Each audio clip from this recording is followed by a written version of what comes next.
This is the second to last lesson for geometrical optics. We're up to day 4, and we're going to do our first look at mirrors today. Looking at our notes, looks like we're on what we're calling page 23 in the little booklet. And there are different kinds of mirrors there. Some are kind of cupped in, they're concave, and some are convex. The very, very best mirrors are actually shaped like a parabola, but you can do a pretty good job working with mirrors that are actually just chunks of circles. So I know my picture is not really to scale here, but you can imagine that this is part of a little circular ball. Let me just clean this up slightly. There. So if you think of this as being a ball, you can actually maybe add that to your picture there, or just our little dotted line. That could be one way to form a nice little curved mirror. Same thing over here, except the ball is going to be kind of curved the other way. And if it is a circular shape that you're working with, again, the very best mirrors are actually shaped like a parabola, but this will do to shape them like a circle. Circles are going to have a center to them.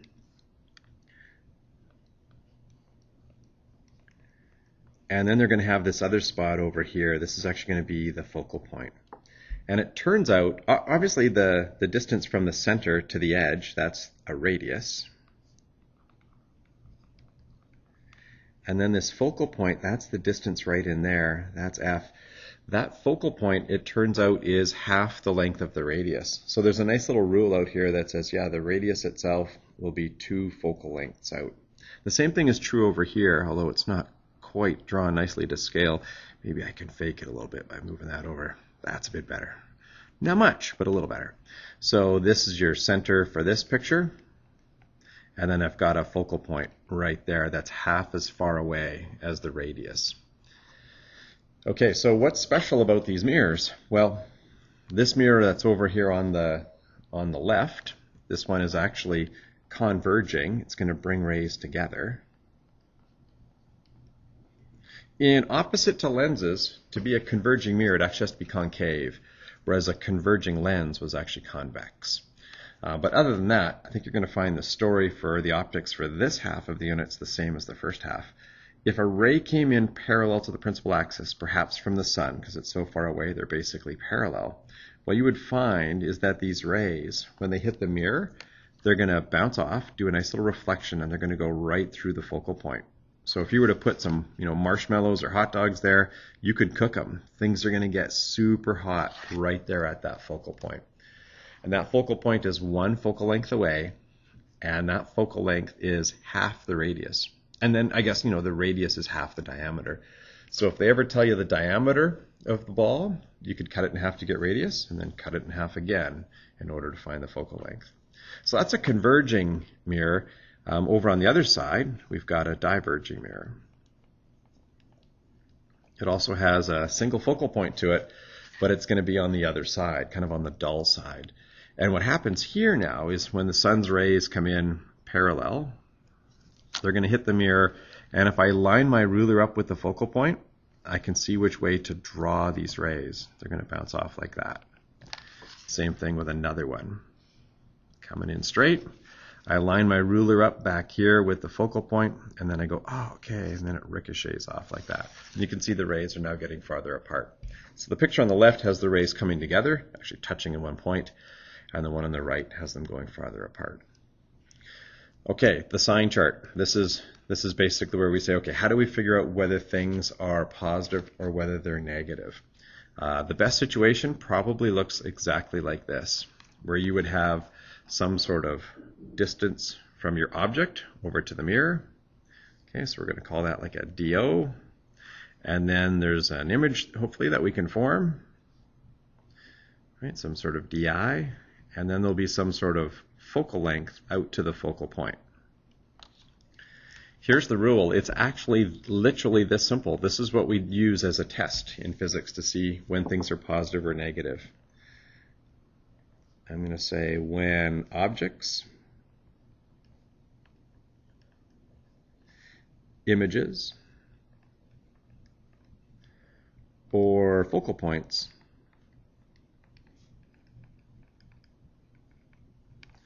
are on the shiny side.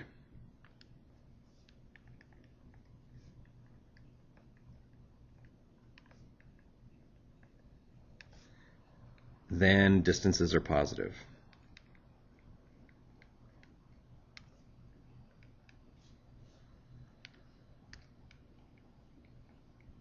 So you can see in this picture is about as happy as it gets. Everything is sitting over there on the shiny side. The object is on the shiny side, the image is on the shiny side, the single focal point that we've got for this mirror that's halfway to its center is on the shiny side. So this particular mirror over here, this type, has a positive focal length, and this type has a negative focal length. All right, that's it. With that in mind, we're actually ready to attack any mirror problem. And it's going to look so similar to problems that we did with lenses. So let's start off with a nice happy mirror here. This is a positive focal length, happy mirror. Okay, I like these kinds of mirrors. And let's begin by putting an object out here somewhere past 2 focal lengths out. And that's what I'd like to try. So object distance is bigger than 2f's. So I've got my focal point here, and then here's like 2 focal points out, right? This would actually be the center, right? So 1 focal length out to the focal point, another focal length out to get to the center. What happens if the object is past center? So here's the plan when you go to draw these. Don't change your plan from before. That's my plan. So I'm going to draw a ray that goes in parallel to the principal axis. And once I get there, it's going to reflect off that shiny side of the mirror. And it's going to go through a focal point afterwards, right? Parallel in, focal point out. Well, I've only got the 1 focal point, so I'm just going to draw it right on through that. That's how that ray would bounce. Well, what's another ray that we would draw? Well, we would go focal point first, then parallel. Okay, well, there's only a single focal point to work with. So line your ruler up with it and say, what about a ray that goes through the focal point, then gets to the mirror? That ray would leave parallel. Now, there is sort of an option to do that third ray, the center ray. It just makes a mess of this picture, so we're not going to bother. I'm just going to leave it out and say, hey, be careful with those first 2 and we should be fine. Looks to me like those rays are going to touch. They do actually converge, and you could put a piece of paper right here and you would actually have the picture of that object show up. Or if you didn't want to have it show up on paper, you can still eyeball it. So for all real images, you can still eyeball them backwards, and your eye would be convinced that it's actually located right there. So this is looking real to me. Let's try out the math and see what the math would do for this story. The exact same equations. We're going to have 1 over f is equal to 1 over do plus 1 over di. We're also going to use magnification is equal to negative di on top of do. Okay, this is a nice good mirror with a positive focal length. Apparently it's 10. So 1 over 10 is equal to 1 over 25. I'm more than 2 focal lengths out, plus 1 over di. And when I tried that out, I ended up with an image distance that was positive 16.7 centimeters. So the fact that it came out to be a nice positive value is confirming that indeed this is actually going to be a real image. It really does have the rays touching there. Checking out magnification. Magnification would be the opposite of my di, the opposite of that 16.7 sitting on top of the do of 25. Tidying that up, it is negative. Oh, it's upside down. And it's 2/3. Oh, it's small. Sure enough, that little purple arrow for my image, or what my brain will perceive to be right there, yeah, it does actually look inverted, and it does look small. This is exactly the same as what we saw for a converging lens. If you were more than 2 focal lengths out, it was going to make a real image that was inverted and was small. Okay, well, let's try out just a couple more to finish this lesson off. Let's go and try the space in between 1 and 2 focal lengths out. What if you park yourself in this zone? That's a weird looking bracket. what if you park yourself in that zone right in there? What if that object is located more than a focal length, but less than 2 focal lengths out? Then what does the story do? Well, I don't know. Let's draw the rays. So if you're going to attack this with a ray diagram, you could go parallel into the mirror and then focal point out. So it's kind of the same rhythm as before, right? Parallel goes to focal point. Or the reverse. What if you went focal point in, and then you would go parallel out? Oh, look, they do actually touch way out here.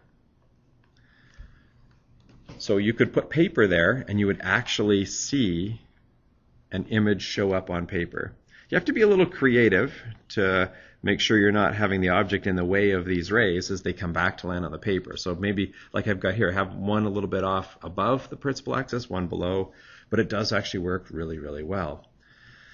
You could also, just like with nice real images from lenses, you could put a human being out here and say, well, what do you perceive? What do you see? And they're going to say, oh yeah, I see it right here where that purple arrow is. So it's looking definitely real to me.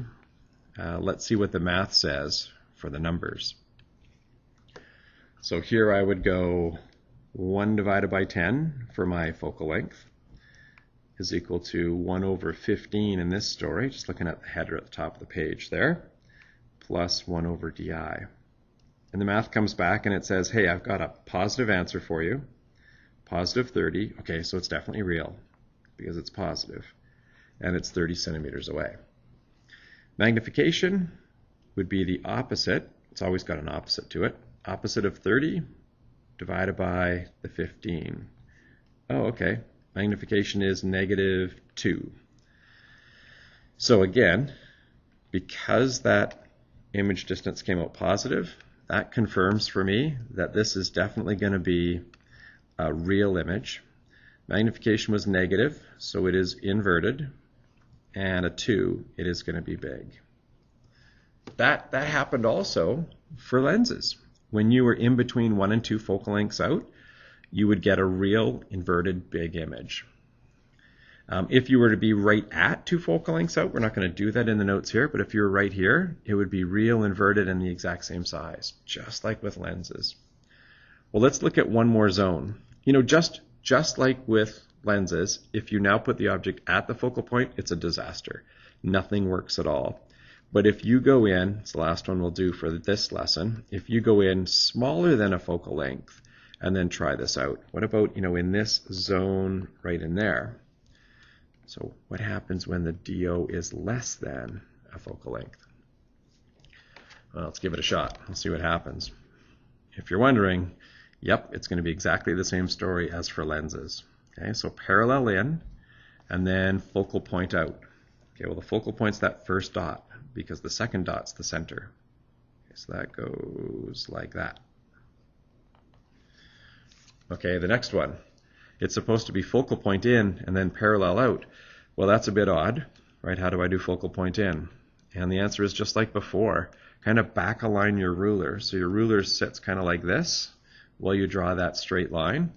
And so while my ruler is sitting there, I'm going to say, oh, okay, so lining up with the focal point, the ray goes like that until it gets to the mirror.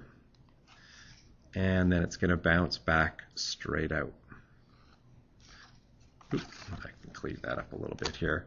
It's looking like, just like with lenses, it's looking like there's no touching for those rays out there. But I could go and bring in a human being with their eyeball and say, hey, can you look at these rays that are coming off?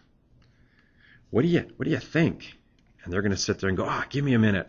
And their brain's going to start to back calculate where these rays were coming from. As long as that mirror is clean, you know, doesn't have any like toothpaste splatter on it, then they're going to go, oh yeah, I can see it. And they're going to be convinced that there is something out there and that it's actually behind the mirror and that it's really large, right? They're going to see it back here.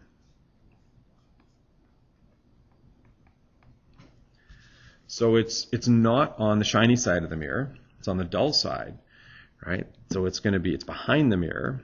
So this is actually going to be a virtual image. And when you run the math, you'll find you get this. 1 over 10 equals 1 over 8 plus 1 over di. When you try that out, you're going to get an image distance that's -40. Check in magnification, opposite of the image distance, divided by the object distance. Okay, it's positive and it's huge. So this is going to be an upright image. It is virtual though, and it's really, really big. And this is what they use for making makeup mirrors or shaving mirrors. These are those mirrors that you can use so you can see a close-up version of yourself. And there's this image of you behind the mirror. You see yourself behind the mirror, and you see yourself very large. Now that's the last example for this lesson, but just while this is here, let me just briefly mention just normal bathroom mirrors. A normal bathroom mirror is actually totally flat, right? So it would look something like this, and then you've got the shiny side, maybe right here, right? So there's all the shiny stuff, the silvered glass. And then you go and you put a person out here and you say, hey person, what do you see? Well, if you think about this mirror as being like a ball, and you're like, no, it's not a ball, it's flat. Well, what if it was an enormous ball, like so big for its diameter, that its radius is just massive? It was so big that you don't even notice that it's curved, right? You could get to that point if the diameter of the ball was infinity, right? So if that's the case for bathroom mirrors, if the diameter was infinity, then the radius would be half that. It would still be infinity. And the focal length would be half of that again. It would still be infinity. When you go to do the calculation, like, hey, what's going to happen with the numbers? When you go to look at the equation 1 over f equals 1 over do plus 1 over di, if you put infinity in, then 1 divided by infinity, which would sit right there, is 0. And for just good old bathroom mirrors, you're going to end up with math that says 0 is equal to 1 over do plus 1 over di. And if you try that out, if you say, hey, let's go and put this person, we'll make them stand there, I don't know, 2 meters away from the mirror. If you put 2 in for do, you'll get -2 for di. So it's on the dull side, and it's going to be this virtual image of you behind the mirror. And yeah, our experience is that, sure, we see ourselves behind the mirror, just as far behind the mirror as we are in front of it. It is so cool that you can actually deal with bathroom mirrors that are completely flat by using the same equation for these circular mirrors. If you just kind of extend your thinking a little bit, think outside the box and say, well, it's just a really big ball. It has an infinite diameter and an infinite radius and an infinite focal length. And then the math says, yeah, I got it. That image will be virtual, and it's going to be behind the mirror just as far as you are in front of it. So that wraps up this second to last lesson, and then we're going to have one more where we quickly look at diverging mirrors.